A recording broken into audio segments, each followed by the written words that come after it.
And we're back in the saddle as the Grub Budz. What the heck, man? It's been a hot minute, but we're back. We had some stuff pop off, had some scheduling conflicts. Right in the heat of the playoffs, but we're back, baby. We've had the good, the bad, and the ugly, baby, and we're gonna go through all of it in this edition of Grub Budz. You know who else is back? The New England Patriots, Mike. We're going to get into that.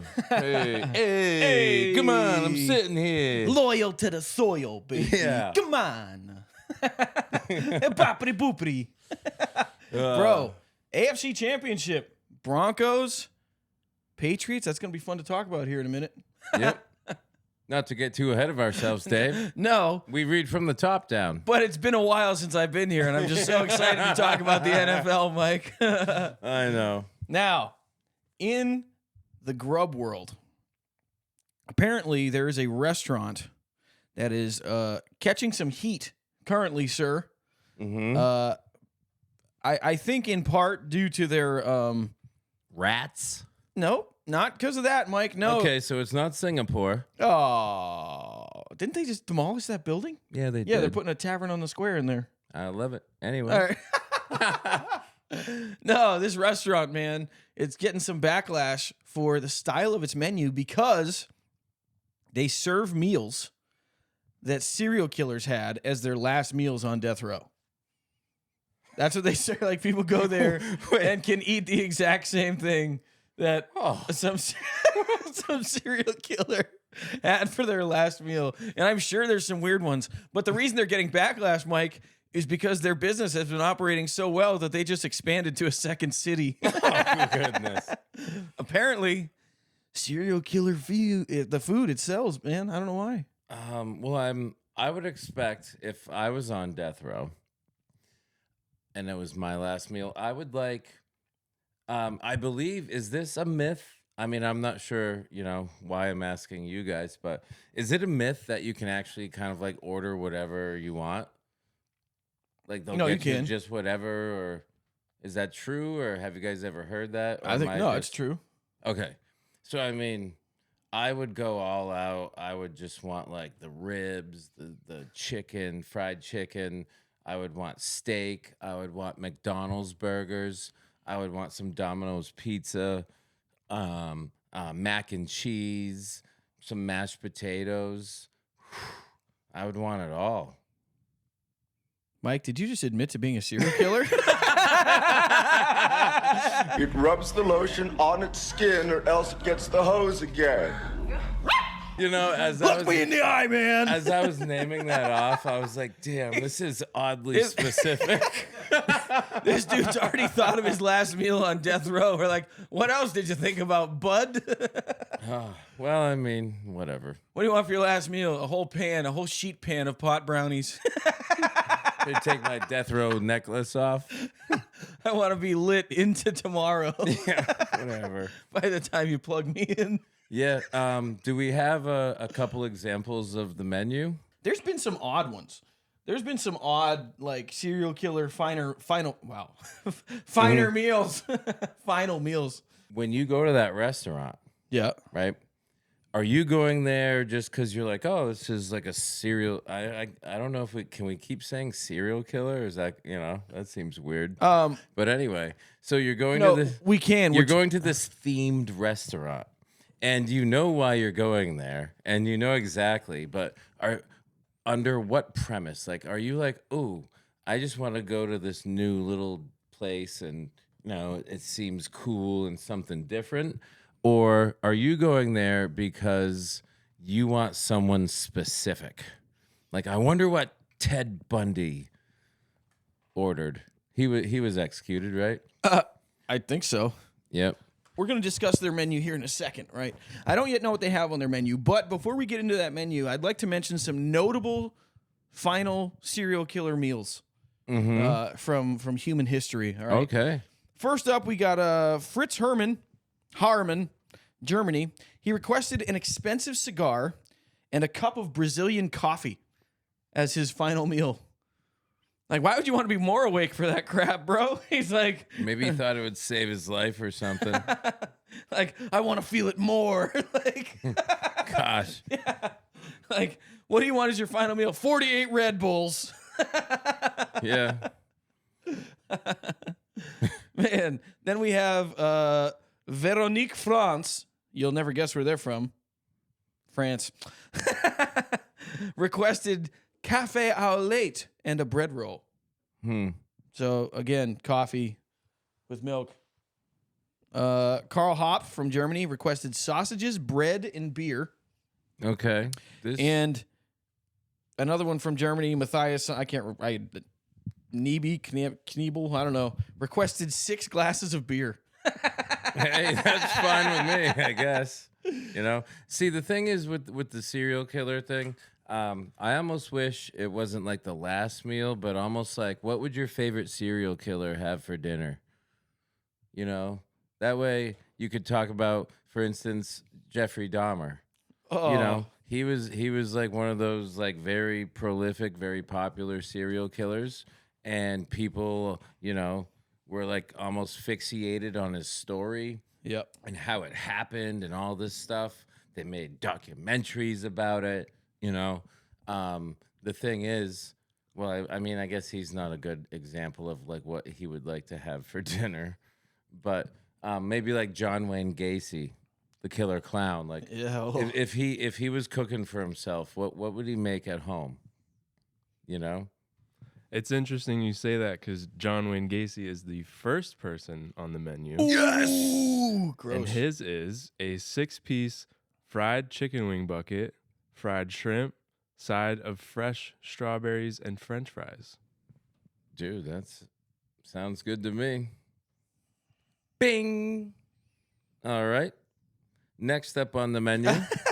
I feel like you can just do something like that. Just, bucket o chicken. I mean, they're serial killers. Clearly, they already have bad taste.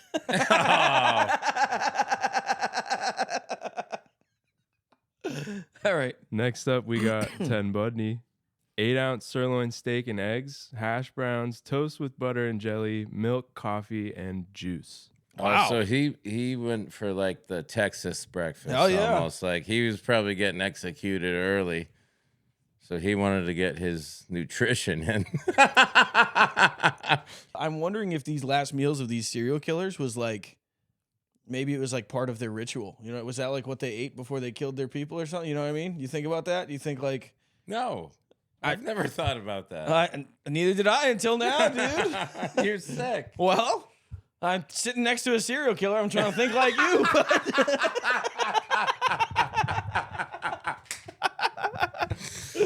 Actually, to be fair, how many people do you have to kill to be a serial killer? Yeah. Asking for a friend. Yeah, can't you just be like a serious killer? like, don't mess with that guy. Like, I'd actually like that number, though. That would be funny. yeah, what's the number? I mean, well, you have to establish a I pattern, thought it was right? more. Was it 2? I think it's literally just more than one. Oh God. Well, doesn't there have to be like a string of events, or?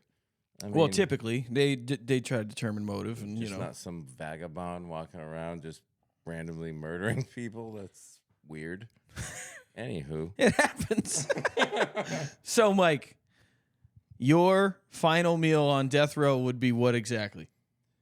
oh, I just went through it all. Well, yeah, but you're gonna stick with that? Yeah. I've never thought about this until today.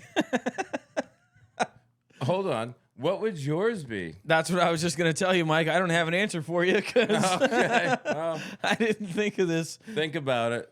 Dude, this week, if you're gonna ask me this week, I'd have to have at least a bite of one of those Reuben patty melts. And a locomoco. And a locomoco, yeah. Mm-hmm. Throw me in some smash burger.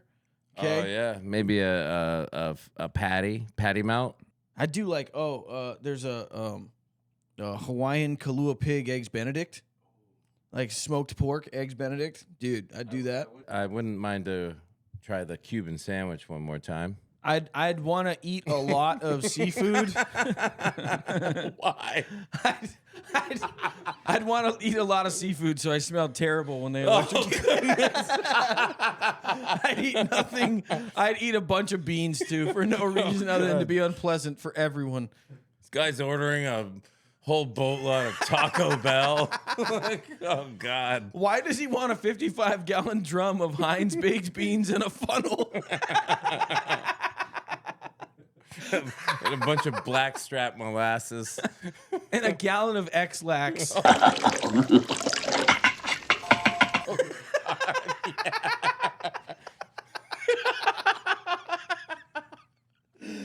This thing got way out of hand. I'm so glad we thought about this. Thanks for walking through that thought process with me. Yeah. So anyway, my final answer would be ice cream.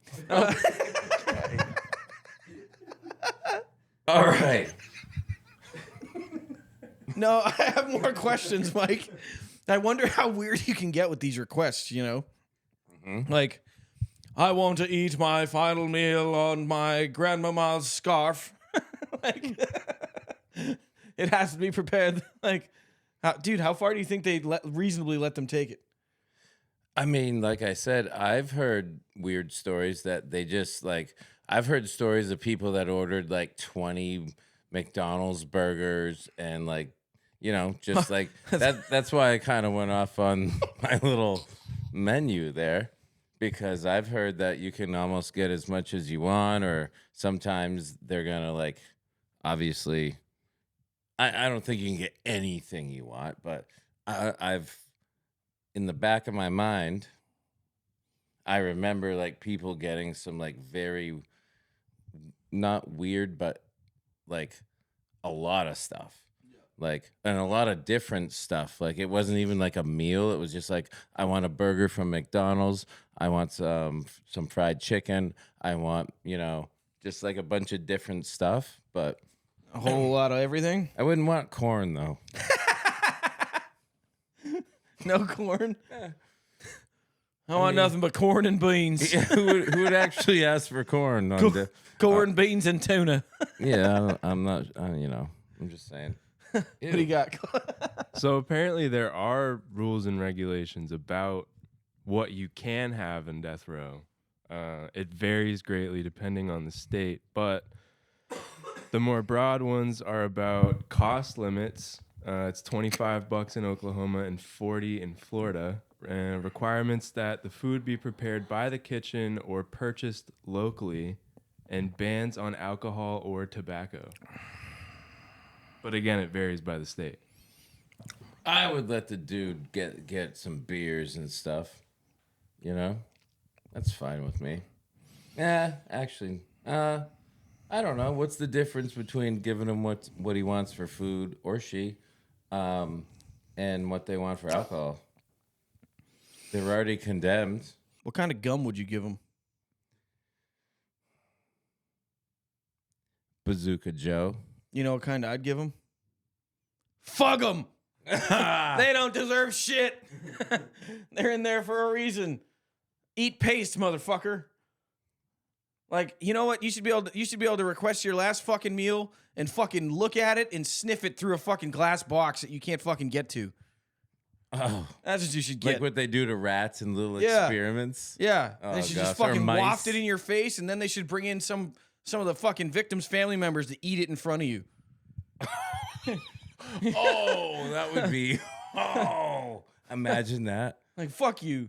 All of a sudden, I'm. Keep dangling the carrot. All of a sudden, I'm like, yeah, check this out, and all of a sudden, it's like beep, and they like put me in like a little cage, and I have to watch someone's, you know, eat all my McDonald's burgers. Smash all the things you love. But like, honestly, like I don't feel bad. Like, if you're bad enough to be on death row, like, have there been times where people have been wrongly accused? Probably. I'm not saying it's a perfect system, but like, at the same time, there's certain two-legged animals that just need to be put down. And I'll stand on that. Anyway, that's all we got in the grub world, bud. Whoa. Real Well, I happy mean, topics. Hey, We dig deep for those. that was yeah, that was a good one. Thanks. I mean, that had some happy moments. I'll tell Yeah, I you. learned a lot about you. So we got to go back if we're going to talk about the buzz here to the act to restore a sensible order. You know, the petition going around for the local flower to be repealed In Massachusetts for to- recreational flower? the recreational flower to get, we're going to redo everything that's been done for the past several years. We're going to go after all of the, basically the $1 billion corporation or I won't say corporations, companies, all together that's been helping our state get wealthy, paying their taxes, all of that stuff. So I hear that it is starting to lose momentum. We already went over that. Right. There was a recent filing against it, accusing them of trying to trick people into signing it. That actually got overturned. And now they're just kind of free to kind of go on, but I'm not sure something's going to happen. But it's not officially dead. Not officially dead. Well, it should be. That's good Lord. Yeah. Can you imagine? I can't wrap my head around this. 5 years? What's it been? 5 years? 6 years? 2017, right? Something like that. Something like that, yeah. So it's 8 years, 9 years almost. 8 years you've had legalization. You're just going to pull the plug on? No, I don't. Yeah, it doesn't seem right. I don't see it. I mean, if it passed the first time there. Yeah. I mean, actually, it didn't pass the first time. I believe it was on the ballot for a few years. It eventually passes. Okay. You think now you have a law that's passed. Companies move in, start buying up, property, paying taxes. People start spending money. It boosts the economy. And you have all these people who have never experienced that legally, and they can just go in just like they go to Stop and Shop in Hannaford's. So you have all these new people that are like, wow, it's not just about flour. It's about tinctures. It's about gummies, salves. It's about gummies. I mean, do you know how many people sleep well at night because of a gummy? I know the answer. Pick me. At the end of the day, I can't see why these people are even going on this crusade, because I feel there's nobody who had voted yes the first time who has went and gone, oh, geez, I must change my mind. This is terrible. Look at all these options I have. I'm going to vote no. And you have these new users who are going to be like, wow, I've never used a dispensary before. This is amazing. That's like an Boom. Apple store. Yeah. Yeah. Without the facial recognition. Actually, that's not true. They scan your ID at the door. Oh, God. You give us permission to make AI cartoons of you. That's pretty soon. That's what businesses are going to start doing. That's what we're going to get to. You realize that? Businesses are going to be like, hey, if you step on my property, you're part of my content now. That's what we're headed for. Get ready. I think in Massachusetts, though, man, I think that there is a lot of history here with the people in these New England woods getting a little peed off, if you will, and doing some drastic things to make a statement. I'm wondering what the equivalent to tea in the harbor is, though. Is it like, do we intentionally go waste a whole bunch of hemp plants and throw them in the fucking harbor? That sounds counterproductive. What could it be to do battle for a plant against people fighting us on paper? I mean, to be fair, I don't think it's even going to come to that. So I'm pretty sure, there's plans that could be in effect, but it's just not going to come to that. The people have spoken. Yeah. And it's just going to wither away. But in the spirit of reporting some news, yeah, that's the news. That's the buzz. Yeah, that's the buzz. With the bud guy. And the grub guy. And the bug guy. Well, there's also some more buzz in the bud world, Mike, because in the state of California, during a marijuana underground growing operation sting, CHP California Highway Patrol discovered Chips. an underground bunker and lots of weapons and firearms. Okay.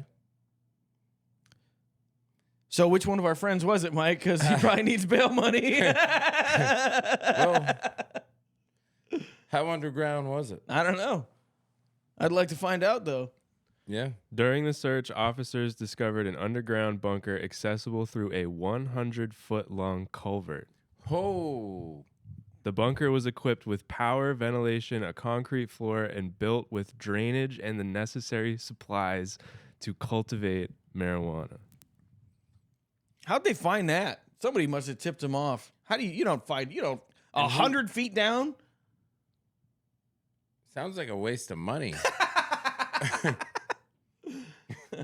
I feel like those, isn't there like, I always think of that movie, Blast from the Past, with like the California family that thinks the Cold War is they're gonna need a fallout shelter, so they build a bunker in the fucking backyard, dude. I just hope those plates are not radioactive by tomorrow.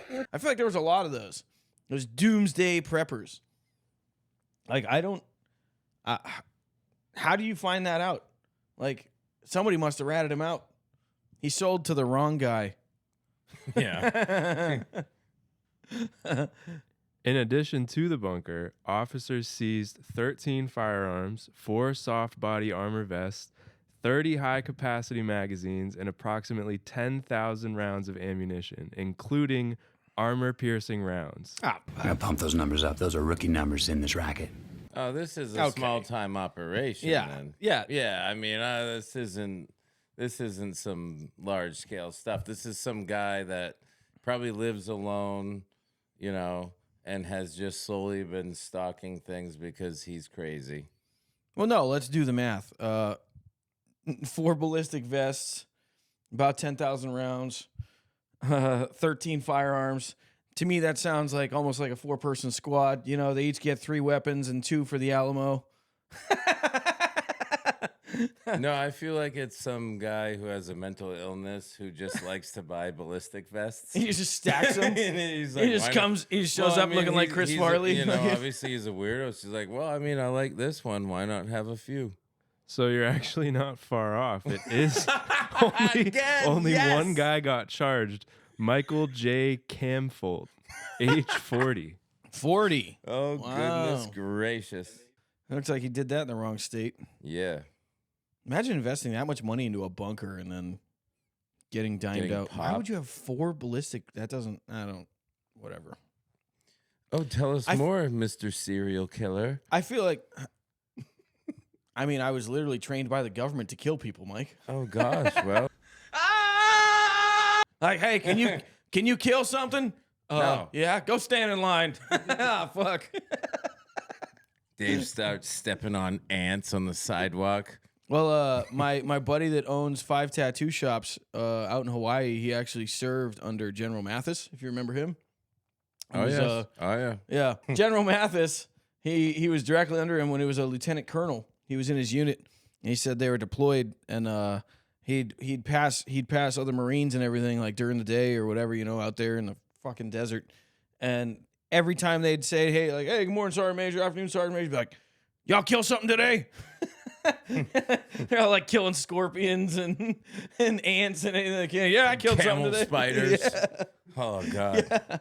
Yeah. It's in their DNA. Sorry. Mm-hmm. I wish civilians were not so cringy. Anyway, Mike, what do you want to get into first, man?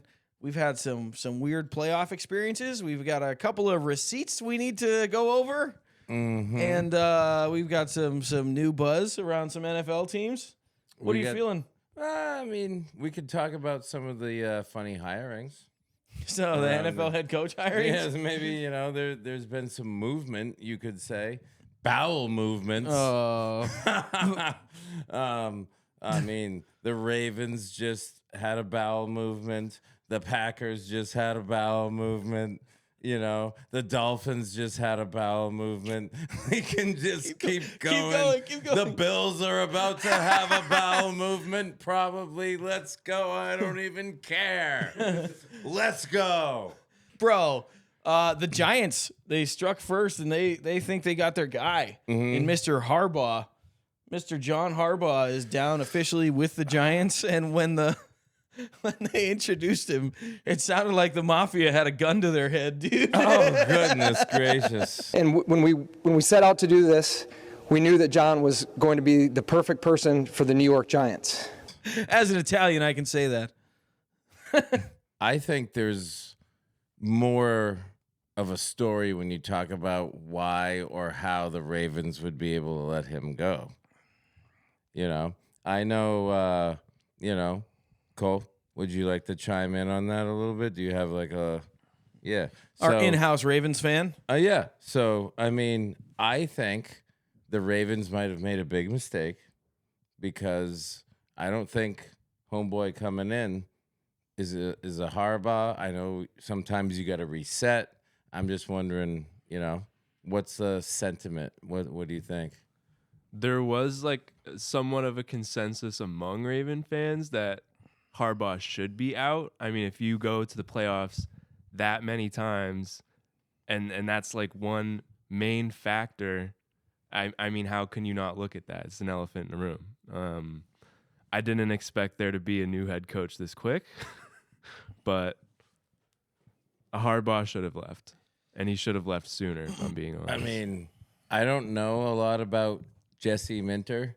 It's me, Jessica. But if I don't know a lot about Jesse Minter, then I can't see him replacing someone like Harbaugh. Maybe you get old, maybe you get stale a little bit, maybe things, you lose the locker room, people start chirping, the rosters change, the administration and the higher ups change, but I don't know. It just seems weird. Why did Harbaugh get that position in the first place? Because he took that from Brian Billick. The Ravens haven't been around very long. And, like, people talk about, like, they've only had a couple coaches. Like, they've only been around since the 90s. So, like, not too much fucking history there. But I wonder, like, what got him the job in the first place? Because, you see some of these younger coaches getting hired. I mean, realistically, the only ones who have, like, truly panned out, and even not at first, like Sean McVay, youngest head coach to come in and win a Super Bowl, but he also lost a Super Bowl. But then it also begs the question for me. It's like, well, hang on. What do you got? I was going to say, they say Harbaugh was hired as the head coach of the Baltimore Ravens after Jason Garrett, team's first choice, decided to stay with the Dallas Cowboys after receiving a raise and a promotion. Ooh, wait a minute. Did you just say that the Ravens were going to hire Jason Garrett as their head coach before John Harbaugh? Yeah, but then the Cowboys did it, I bet. Was that around that same time? Yes. I think I now know why I can't take the Ravens organization seriously. Mm-hmm. What about Atlanta's new hire? What, Kevin Stefanski? What do you think of Kevin Stefanski? I think new head coach of the Atlanta Falcons. Yeah, I don't see it. I think he was blessed with a defense from Cleveland and Baker Mayfield that kept him in a lot more games than he should have ever had. They say he won Coach of the Year back-to-back, but that's because they were such losers in Cleveland for so long. And he I don't know, I feel like he was lucky, and then he started butting heads with Baker Mayfield, obviously, and then got all grudgy, and I don't know. He seems like kind of like a tantrum child. And I don't know, perfect fit for the Falcons, I guess, because they're never going to win shit. Did I say the Packers had a new head coach? No. In my rant back there? No. Okay, in the back of my head, I felt like I said the Packers. I mean, maybe that was the shit your pants rant. I can't remember. Speaking of shitting pants. No, I mean, is there any other? I mean, there's Tennessee Titans. Oh yeah, Robert Saleh. Yep. They just hired Robert Saleh. I don't know why, but you just want a number one pick next year or something. That's fine. No, he is a great defensive coordinator. He's a big reason why the 49ers hung in a lot of the games that they did. I'd say he's up there, but you know, I mean, what's the classic saying? Defense wins championships. And he's being hired as a defensive coordinator. How many championships does he have? 0. Right. But, you know, and so it's just, I don't know. Like, you know, I think it's fine. He was he gave the Jets a shot. He made them relevant again, I think. I think the Jets could fumble literally everybody. I think that's all they've been doing since, you know, their one run in the 60s. He's going to fumble the football. And they're just forever cursed. But, like, I don't know. I think there's a handful of young coaches that are getting brought up this year that are going to have to, I mean, a lot of them are going to have to prove it. Liam Cohen proved it. You know, we had a handful of other coaches. Mike Vrabel's proving what 1 year can do to a team. Yep.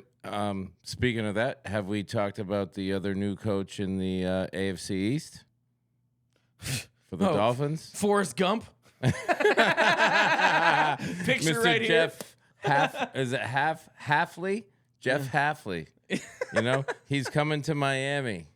Oh, goodness gracious. Great balls Miami's of fire. like a box of chocolates. Yep.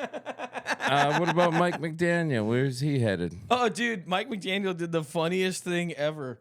He went to meetings and met with the Browns as an offensive coordinator, found out other teams were interested, and then bowed out of all the meetings with the Browns. Oh, gosh. That sounds like Josh McDaniels a little bit. No, he got on a plane and then turned around.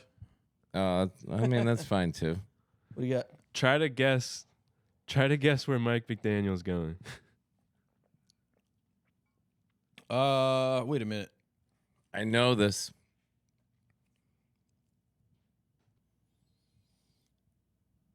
I don't know. The Los Angeles Chargers. Oh, my Lord. Okay. Oh. Wait, hold on. Earlier when we were talking I asked if he did, and you're like, no, the other Harbaugh's there.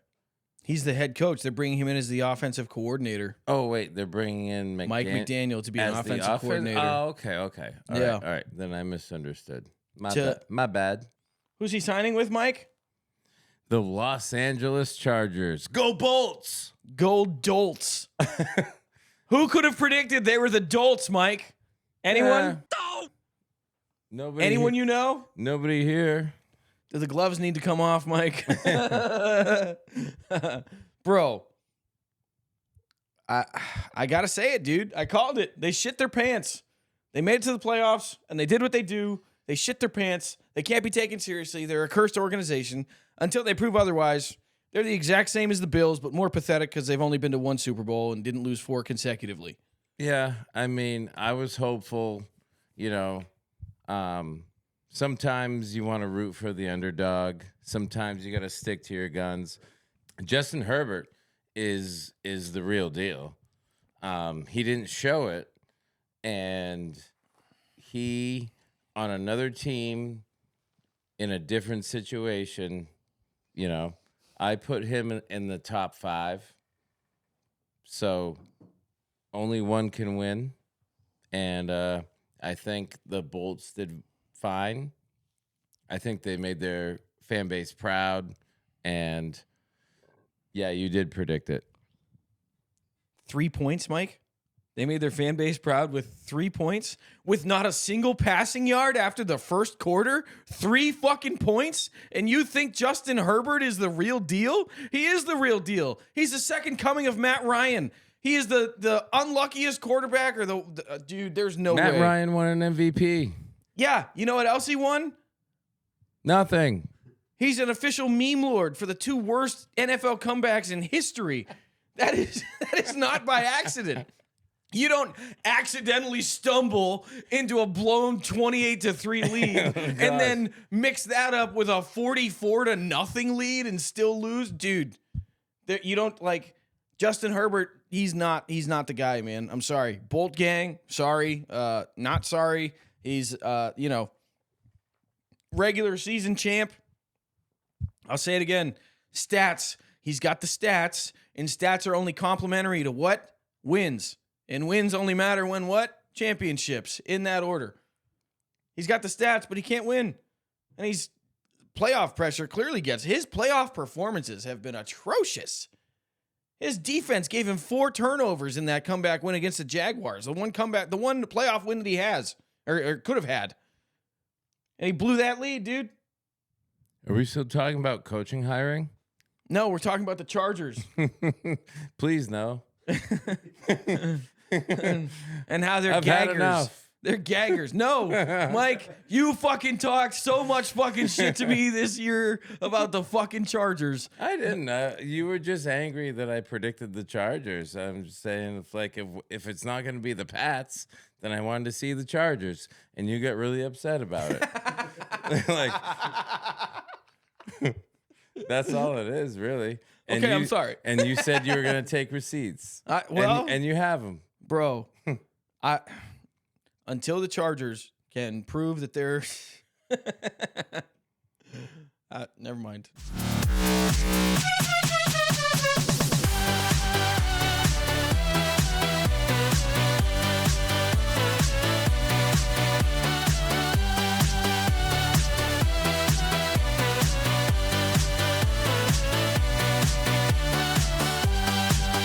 And we're back with some more NFL BS because who can get enough of that? Hey, not me.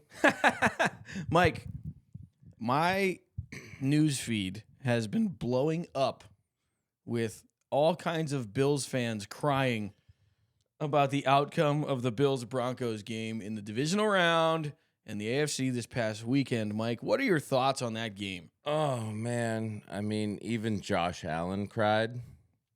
So I can imagine the heartbreak. I can only hope to sympathize with the heartbreak. Must be a heartbreaker. Their hearts must be broken, shattered, stomped on into fucking dust. I don't know. That must be a bad feeling. We've been feeling it for a couple years ourselves. So, I mean, I'm sure it's an ebb and flow, I believe. And it's sad, but like at the same time, it's like, what do you expect? It's Josh Allen.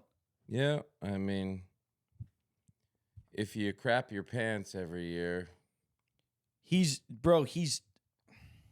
I would expect to crap my pants every year. They are now 0-9 in road playoff games. Josh Allen is 0-3 in playoff games with overtime rules that were changed specifically for Josh Allen. They didn't change overtime rules until give Josh Allen a chance to have the ball. We would have watched a whole other quarter of football. Like, would ya? Dude, they literally changed the rules for him. And he still can't win. That's not by accident. They're like, I want to talk about the fucking Brandin Cooks catch or whatever. And it's like, dude, you want to talk about another curse, dude? That's a perfect relationship, those two. A cursed organization with a cursed player. He is a good luck Chuck in the Super Bowl. Yeah. See, the thing is, at the end of the day, when I grew up, we knew about the Super Bowls they didn't win in like the early 90s. Yeah. You know, just bad luck Bills. And they've never been able to kind of get over that hump, you know? And I love the fact that their guys, the Bills Mafia, shows up and parties out. And Let's go, Buffalo! Let's go, Buffalo! We breaking up! We breaking up! I don't know if I would be welcome up there after this, but I would love to go party with all those Bills fans, like, you know, win, lose, or draw, and go through a table, you know? Yep. That seems awesome. Because around here, you know, they're so stiff in the parking lots, like, God forbid you have your music blasting too much. Mike, I believe after you paid like $60 to park. I believe that there will probably be countless Bills fans who would love to throw you through a table. I within reason. I mean, we're all friends here, Yeah. but the talk has to be talked. Yeah, I think so. Do you think that the decision, because there's an interesting fact that I read, Mike. How many head coaches did Jim Kelly have during the 4 Super Bowl run for the Bills? I believe it was, I don't know. I would say 1. Marv Levy. That's right. Yeah. That's correct. Thank you. Yeah, thank you. Good job keeping you on your toes there, bud. That's Yeah, some hey, knowledge hey. right there for you. Well, like I So, said, I remember this stuff. The Bills would win. The Giants would win. The Is Commanders? it the Commanders? the Washington football team. Yes. And then There is a petition to change it back. Then the Cowboys wiped it out for a couple of years. Cowboys I remember got the 2. Niners won. So yeah, that's when I really started watching football back then. Yeah. And I think that they probably fired Sean McDermott because they saw what happened with Marv Levy. And they gave him multiple opportunities and he got to Super Bowls and just could not. They're cursed, man. They're cursed. Yeah. Doesn't matter how good Josh Allen is. Like, I've seen so many Bills fans like saying like, "Oh, this was necessary. McDermott needed to go. He needed all that." Like, it's like, dude, he hung in games. He did as much as he could, I feel, as a coach to not be on the field. And that, I don't know what it is about that organization, but the players on the field are just unlucky, dude. What about the weather? That lake effect, snow, the cold. Dude, I mean, I know you get used to it, but man, imagine playing half of your home games on the second half of the season in Buffalo. dude, That can't be easy. they're going to get a new stadium. Do you think they're going to get like, I even saw some Bills fans calling that current stadium a cemetery. Oh. Is it a dome? No, isn't it? Was it Hyde Park or isn't it? What is it? Candles? I don't know. Not Candlestick I don't Park. know. It's Hyde Park. I think it's Hyde Park. Oh. But it's a outdoor stadium, and they're gonna get a new dome and all this other stuff. And it's like, Wait, did you say a new dome? they're gonna get a new dome. Yeah, I think they're getting when? a dome. We're gonna do some research on that and get back to you. Oh, okay, thank you. I feel like the Bills are Charlie Brown, and they keep running for that. They're gonna kick that football, and then it just it just gets yanked out every single year. They find a way to do. And then Lucy's gonna walk up and be like, "Oh, Charlie, you're such a loser." It's like they're all high on copium. I think we got something coming in here, Dave. The new Bills Stadium will not have a full roof or a dome. It will remain an open-air stadium. Oh, so they want to keep losing, just in a different place. Well, no, more seats. More revenue. Oh, Atlanta, dude. Yeah. Can you imagine how awkward it would be if Josh Allen is responsible for the Patriots going to the next Super Bowl since they injured Bo Nick's ankle and did us 2 favors by removing themselves good gracious. and the starting quarterback of the Broncos? Not only did the Bills shit their pants and lose, they also broke Bo Nix's ankle, Right, which is like a double whammy. right. Yep. And it's like kind of like everything you want a team to do. You want 2 teams in the playoffs to kill each other before they get to you. Right. And That's it's like, usually well, what happens I in the mean, playoffs, dude. Injuries. And then everybody's going to be like, this was the easiest path. It's like, Yeah. well, we didn't break Bo Nix's ankle. Yeah. And Yet. to be fair, we don't know what's going to happen yet. How do you feel about Stidham, bro? I had it once, and it kind of hurt a little bit, but Jarrett it Stidham. went, oh.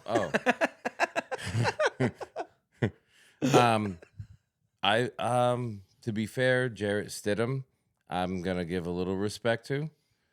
He went to Auburn. I don't care if he was drafted in the 4th round.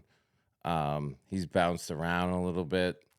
The Patriots tried to trade for him. The Broncos said no. Yep. Well, at the end of the day, he's backing up Bo Nix. I think I wouldn't take him for granted, Yeah. but I feel good about our defense going up against Stidham and the Broncos offense. Yeah, it's I I mean that offensive line is like top 5, so he's gonna have probably all day to throw. But we're gonna have to get creative and get him off his.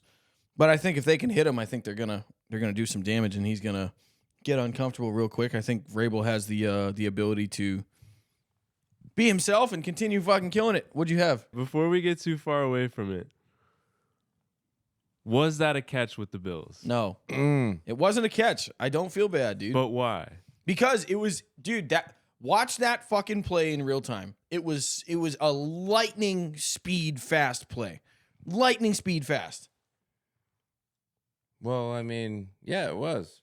So, but that doesn't mean it was a catch. Just because it was lightning fast. In real time, look at the ref, dude. The ref is he's literally on the field watching the whole play happen. Yeah. And he sees 2 guys collide, fighting for the ball. Yeah. And one tuck and roll and land and come away clean with the football. But when you put it back in replay and you break it down, which is that's a thing in football, which they did. I don't know. What I saw was a catch.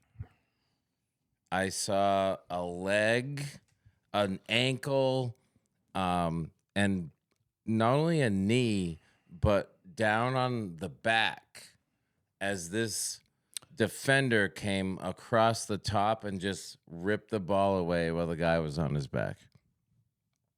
Dang, you know what? I was just reminded when you said his ankle, knee, whatever. I was going to argue there, but then I remembered that they ruled that Trevor Lawrence's ankle was down on that 4th and goal play where he got stopped against the Bills on the goal line when his knee was not down, but his ankle was. So, I mean, you might have something there, but I mean, I saw it. I watched it live. I saw it like it was a bang bang play. And the other thing that I saw that's pretty pertinent is 5 turnovers. 5 turnovers. 5 total like the Bills played like hot garbage. They were fumbling everywhere and just giving it away. And they barely hung in there. It's like I don't feel bad. Like I don't feel bad that your last ditch effort didn't work. Like you buried yourself into that with horrible play and you didn't learn your lesson. I feel like sorry, man. Ball is ball. But see, when it gets that deep into the game, and when you think about the fact that if that was a catch, they could have gotten a field goal, things could have progressed, my mind always goes back to sports gambling. Oh, yeah. And like, how does it not? In such a serious situation where the whole game is on the line, and this one crazy thing happens, and it could go either way, and it goes that way, and then whatever happens. DraftKings, FanDuel, and whatever else they're all making money. Yep. But it's like, dude, they're like I said, 0-9 in road playoff games, 0-3 since he changed. Like, how many rules do we have to change to make Josh Allen a winner? He's not a winner. How do you creatively lose all those games? You can bring blame in Brian Daboll. Oh, what and like, dude. No, seriously, he'll turn that shit around. I don't think he's going to turn that around at all.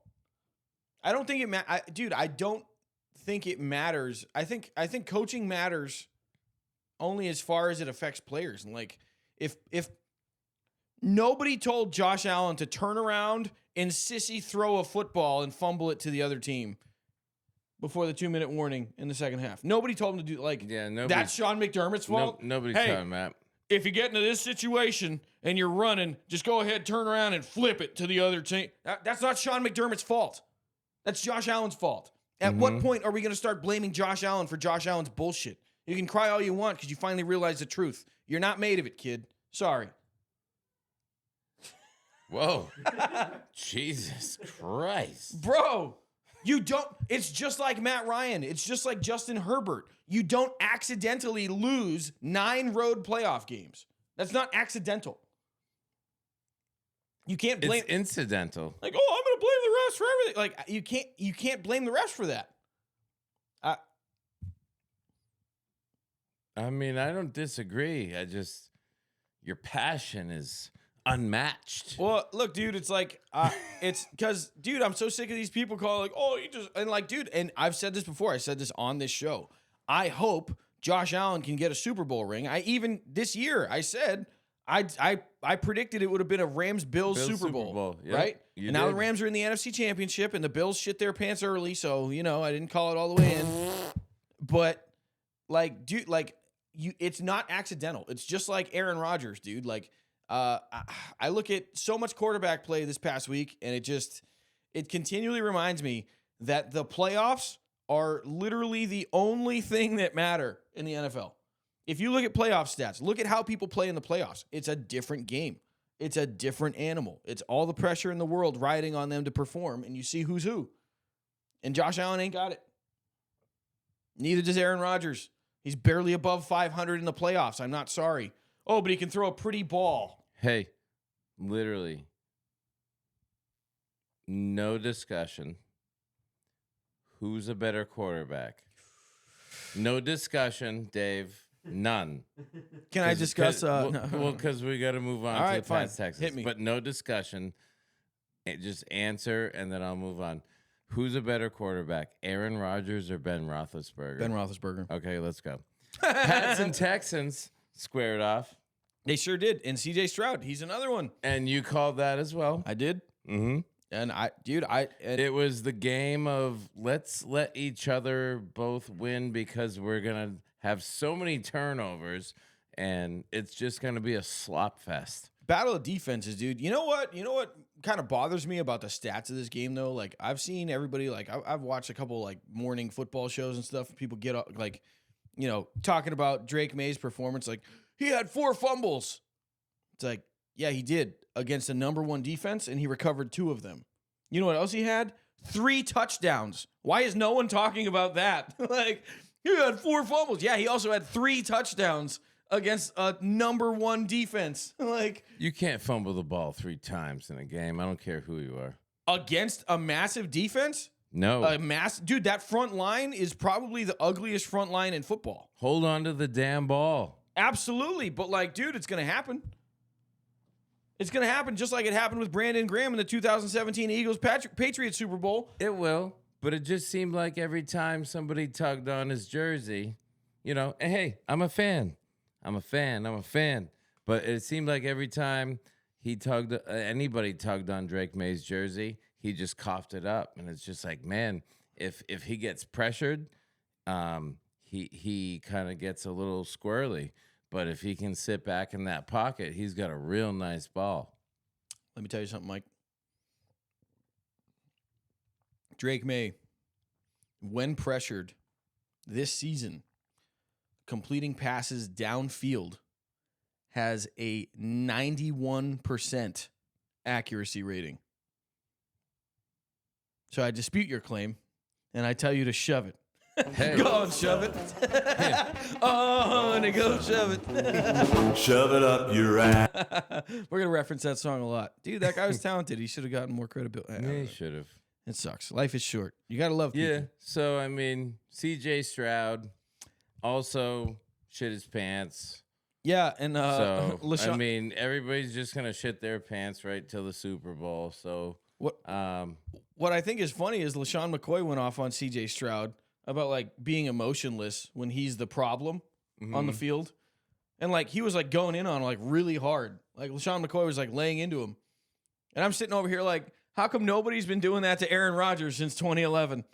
Nobody's going to talk about that with Aaron Rodgers. He throws a pretty ball. Like, oh, you mean the number 1 basic requirement for quarterbacking? Yeah. Throwing the ball. Throw the ball to the guy. But he throws it beautifully. Where? Out of bounds. He protects the ball. Like, he doesn't have turnovers because he leads the league in throwaways. Like, because he'd rather ditch it than hurt his stats. That's not impressive. Yeah. He's sub 500 in the fucking playoffs for a reason. Just like CJ Stroud and Josh Allen are going to be for the rest of their careers. I said it. Oh, and Justin Herbert, too. Oh, goodness. You know what would be hilarious, though? People said the same thing about Stafford.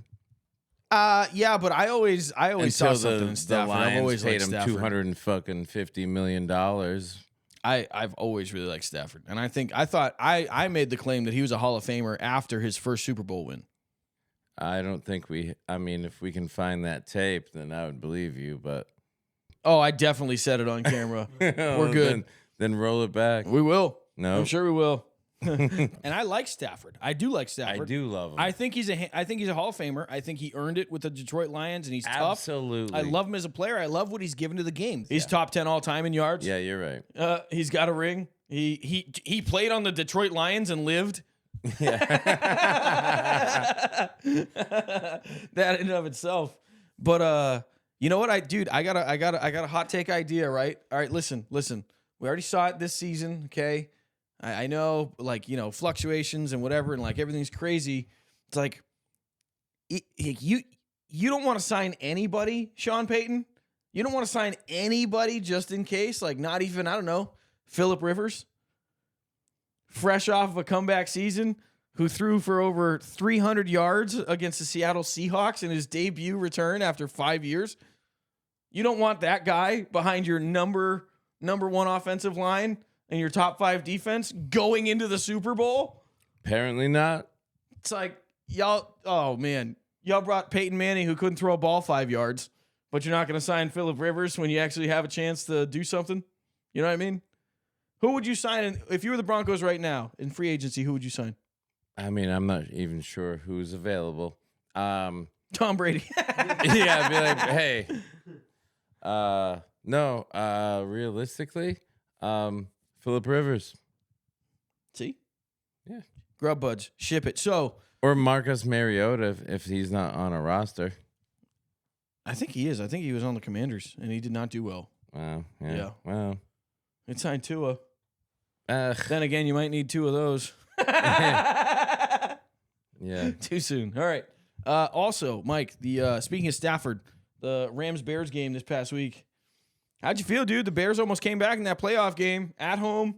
You know, cold, snowy, brutal, and they almost did it. I watched a little bit of highlights. Yeah. I have a little more respect for Caleb Williams now. Oh. I You actually know? lost a little for him. Really? Yeah, dude, he sailed fucking 3 passes 5 yards above his fucking receivers and got intercepted. But you know, he's gonna be a leader. The Bears, I think, are gonna be a team moving forward to a formidable team. Yeah. You know, they're not gonna be a joke. They're not a joke. And I think that NFC North is gonna be competitive because the Vikings, the Packers, and I can't remember Lions? who Lions. Meh.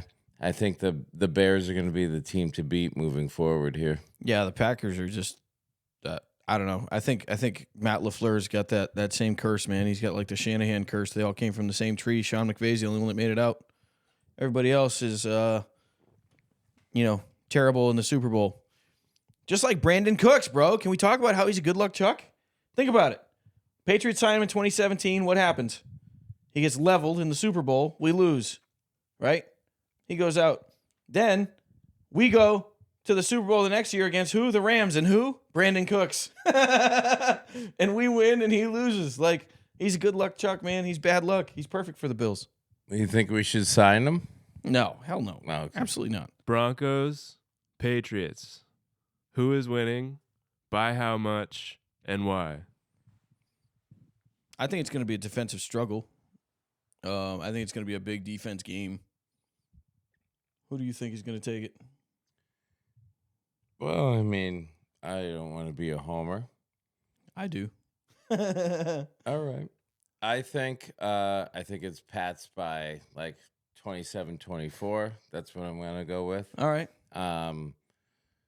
I think we're going to cough the ball up a couple times, Ooh. whether it's Ramondre Stevenson Oh, fumbling a come ball. on. You better knock on something. Hey, I'm just saying, you asked. Drake May is going to make at least one mistake. He's either going to throw an interception or he's going to cough the ball up. The defense is going to play well. They're going to keep us in the game. And at the end of the day, we're going to manage the game because Vrabel is a very, very good game manager.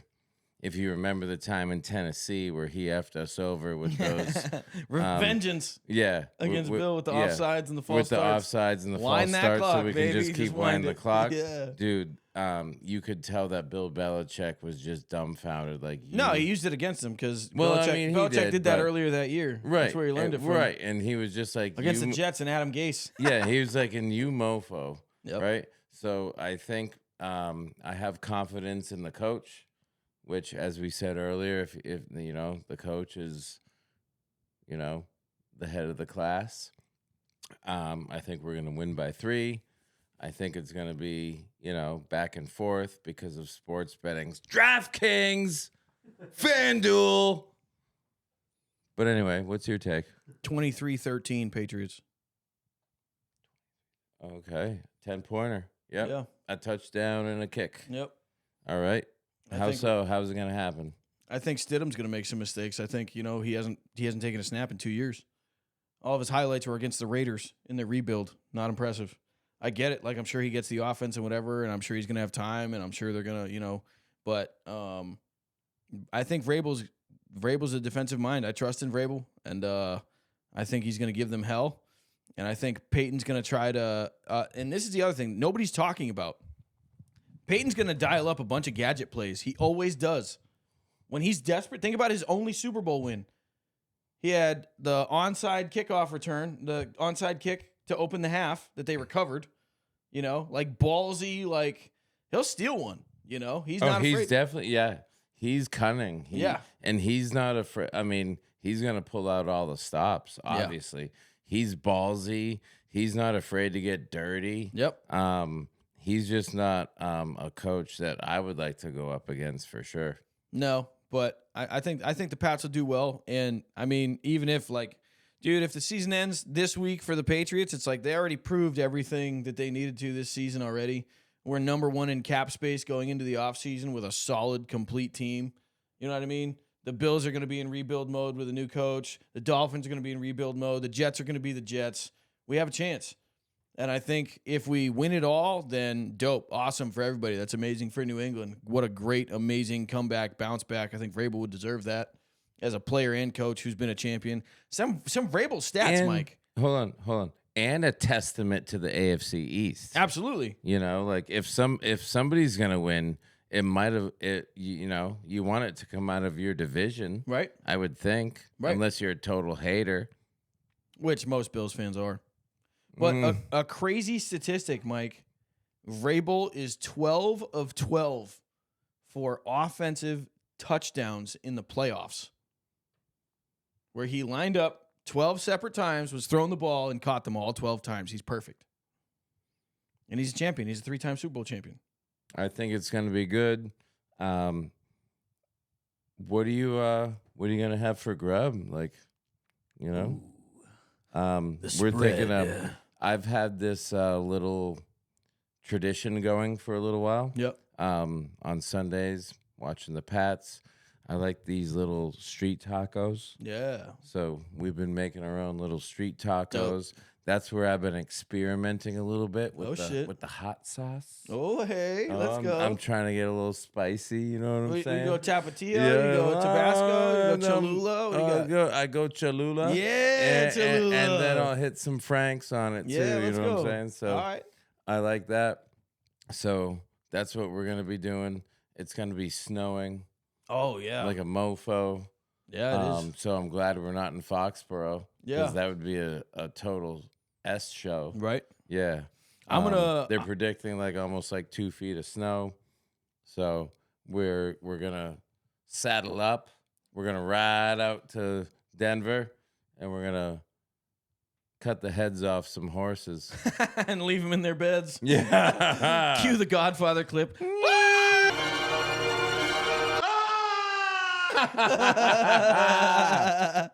Yeah, man, I think we're gonna do it. I think we're gonna get it done. I'm gonna make some homemade cheddar biscuits. Nice. I'm making some loaded baked potato soup.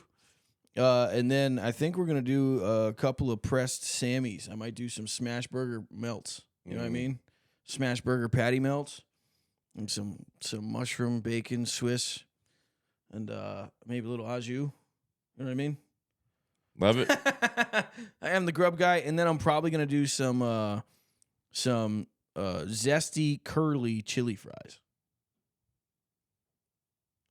Okay. You know what I mean? Yeah. Yeah.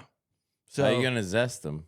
Oh, well, I mean, like, you know, the zesty curly like fries that you get. Like, I'm gonna use that for like chili fries. Yeah, nice. Yeah, homemade chili. over Fried some- hard or cooked hard and fried hard. Yeah.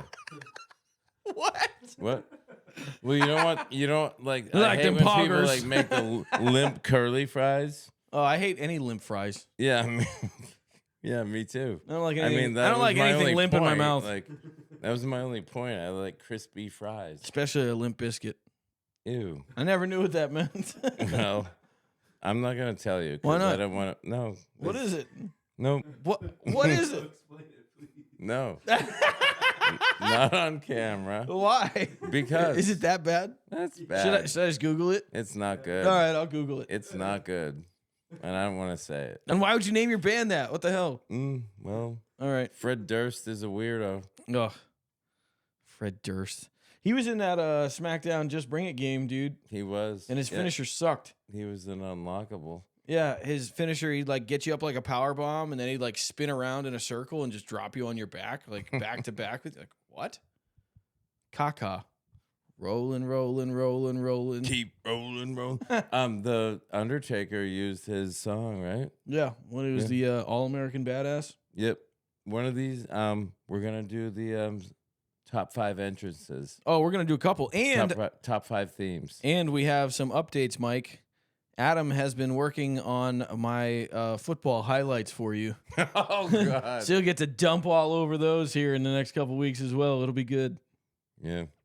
Cool. It's Well- pathetic you have highlights. I know. Isn't it? A little bit. Well, I mean, I had the Like- footage, so I was like, yeah, why not? I mean, why not? And if other people are going to laugh at it, dude, I got blown up a couple times. I mean, There's a couple I can times show I you got- some footage of me working it if I- you want. I- Like, I'll put together something for you. Please don't show me footage of you working it, Mike. I've already seen what you do to slip and slides. Oh gosh. Well, that's All it right, for us, Grub. kids. I love you, buddy. Love you too, bud. Yeah. We'll catch you next week. Yep. We'll be Go back. Pats. Go Pats. And- Stay safe. Oh, yeah. Should we give snow tips for snow days? Anti-tips? When a snowstorm is coming, make sure you line your driveway with warm water the night before the snow falls. That way, no snow can accumulate on your driveway. Follow us for more tips. We're the Grub Budz. Make sure you don't get extra gas for your snowblower. Mike, do you know the difference between a leaf blower and a snow blower? What? The month.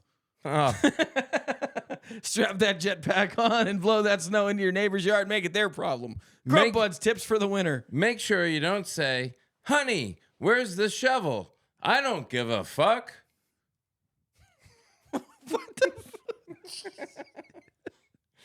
That wasn't funny?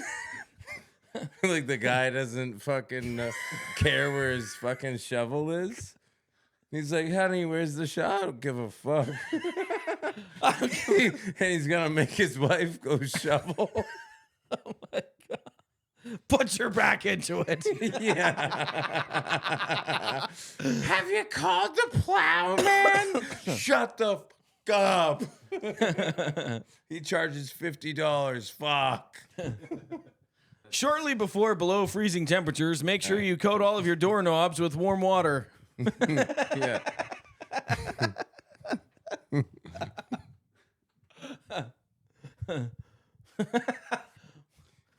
Make sure you pour salt and sand on your tires before you leave your driveway. Grub Budz winter tips. Be sure to put that ice melt in your gas tank so you make sure none of your gas freezes. If you get really cold, just run out and dive into the snow, because after a while, it actually feels like it's burning. Oh, That's a good one. If you think, like it's Come on. So you think freezing to death and burning to death are the same sensation? Well, I'm a serial That's an honest killer, question. so- That's true. Oh my God, I forgot about that.